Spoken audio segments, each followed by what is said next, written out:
Sup guys, I'm back and today I'm going to be doing another movie review. Today I'm going to be reviewing one of the most iconic Godzilla films out there, Godzilla vs. Mechagodzilla from 1974. Yes, this is the first movie to introduce one of Godzilla's most iconic villains, Mechagodzilla.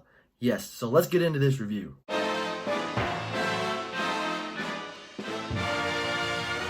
So basically in this movie, Godzilla is walking around and he's starting to destroy stuff, which is a little weird because at this part in the Godzilla franchise, Godzilla is a good guy. He shouldn't be destroying stuff.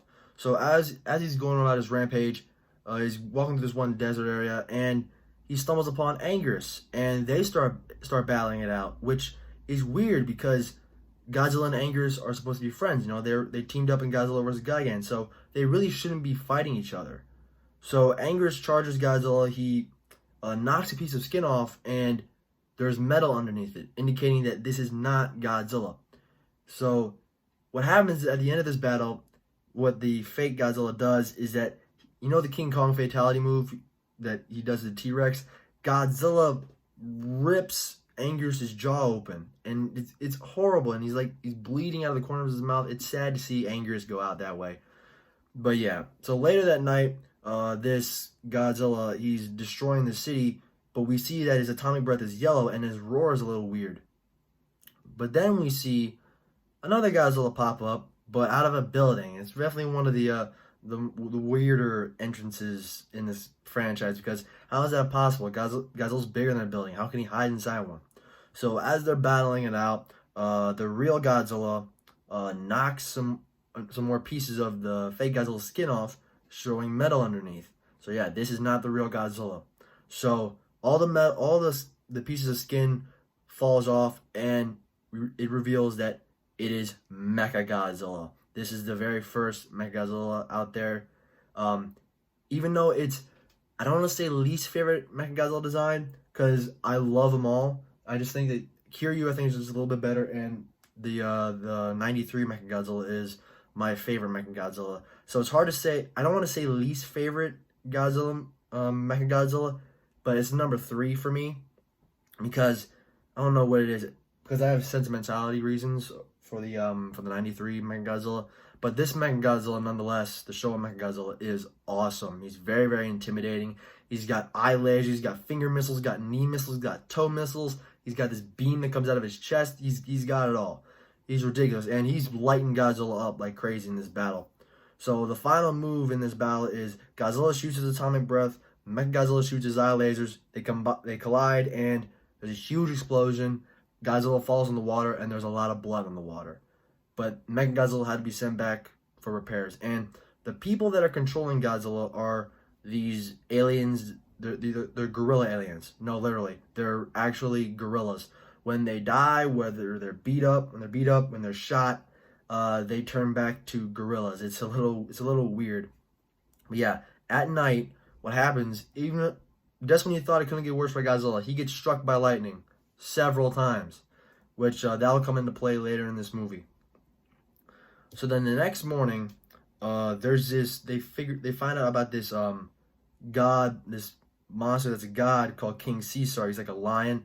And there's a prophecy that's going on in this movie. Like, the first indicator of the prophecy is when a black cloud rises above like the rest of the clouds, a monster will come and destroy the cities, and that's obviously Mechagodzilla. But when the red moon sets and the sun rises up out of the west, 2 monsters will save the world. So you can see that both of them the 2 monsters are King Caesar and Godzilla. And King Caesar can only be woken up by a member of the Azuri family. I think that's what it's called. She has to sing to King Caesar to wake him up. And there's a huge explosion, and King Caesar wakes up. What a way to wake up. It wouldn't be awesome if you woke up with an explosion? It's crazy. But King Caesar and Mechagodzilla first battled out. And what's cool about King Caesar is that he can, so Mechagodzilla fires his eye lasers at King Caesar. It hits his eye, but it comes out of his other eye, and it attacks Mechagodzilla, which I thought was a really, really cool feature. But later in that battle, King Caesar is not, doing well. But then Godzilla shows up, and it's 2 monsters against 1. And let me tell you, Mechagodzilla is ridiculously powerful in this movie. He makes Godzilla bleed. Like Godzilla like spewing blood out of his neck. And it's ridiculous. Like Mechagodzilla can turn his head all the way around, so he's like, like if King Caesar's right here, Godzilla's right here, and Mechagodzilla's right here, he can like turn his head around and shoot his eye lasers at King Caesar and everything else at Godzilla. It's really, really cool. And also, Mechagodzilla can spin his head really, really fast around, and it creates a force field which cannot be penetrated. And it's ridiculous. And the way that Godzilla defeats Mechagodzilla is that he turns himself into a magnet. Which, if you remember, Godzilla got struck by lightning. I guess that's how he got magnetic powers. He turns into a magnet and he attracts Mechagodzilla to him.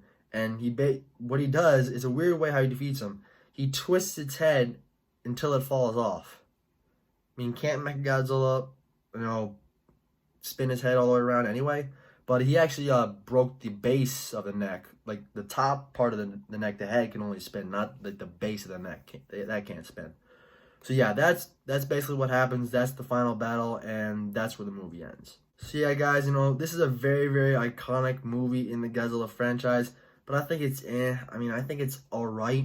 The real price of admission for me for this movie is the final battle between Godzilla, Mechagodzilla, and King Caesar. The human scenes are forgettable, if the human scenes were really, really good, this movie would be in my top 10, but I just think it's I don't think this is the best Mechagodzilla movie, in my opinion, because of sentimentality reasons. I like the 93 Mechagodzilla movie a lot. That's my favorite Mechagodzilla movie. And the 93 Mechagodzilla is my favorite design because it's the very first Godzilla movie I ever watched. So, yeah. But the Mechagodzilla in this movie, no doubt, is amazing. It's one of the best Mechagodzilla designs out there. It's amazing. I know I'm going to offend some people. I know I've offended some people by saying that the Mechagodzilla 74 is my third favorite Mechagodzilla. I'm sorry, but I just like Kiryu and Mechagodzilla 93 just a little bit more. But yeah, this is a very iconic movie. Definitely, if you're a Godzilla fan, you definitely should check this out. Make sure to follow me on my Instagram, on my Godzilla 1. Thank you guys so much for watching. Make sure to like, comment, and subscribe.